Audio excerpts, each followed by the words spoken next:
দৰ্শক জুবিনদাৰ সিনেমা চাই বাগৰি কৰি আছে কান্দি আছে ভিডিঅ'টো চাই যাওক একো ক'ব নোৱাৰো কাৰণ তেখেতৰ এইখনেই লাষ্ট মুভি আৰু ক'ব লগা একো নাই সুধি আছে তাই কান্দি আছে চকু পানী ৰখাব পৰা নাই জুবিনদাৰ ডাইলগবোৰ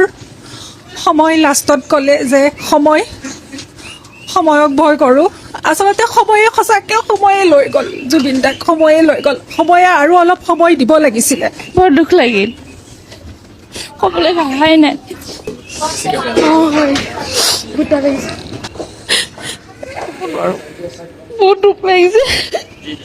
জুবিনদাক আৰু কেতিয়াও দেখা জুবিনদাৰ কাৰণে সকলোৱে দোৱা কৰিব আশীৰ্বাদ কৰিব চবেই চাব কাকো আহ্বান কৰিব নালাগে আচলতে এইখন ছবি চব চাবলৈ চব মানুহ ওলাই বাগৰি আহিছে আছে কান্দি আছে জুবিনদা বিহীন এই ছবিখন চাই বহুত দুখ পাইছো কেনেকুৱা লাগি আছে সকলো মুগ্ধ মানে নাজানো আৰু একো ক'বলৈ জয় জুবিনদা চব কথা একদম মানে কিবা বেলেগ হ'লহেঁতেন লাষ্টৰ খিনি আৰু শেষ নহ'ল বুলি এইটো শেষ নহয় বহুত কথা আছে আৰু আমি জীয়াই ৰাখিব চেষ্টা কৰিব লাগিব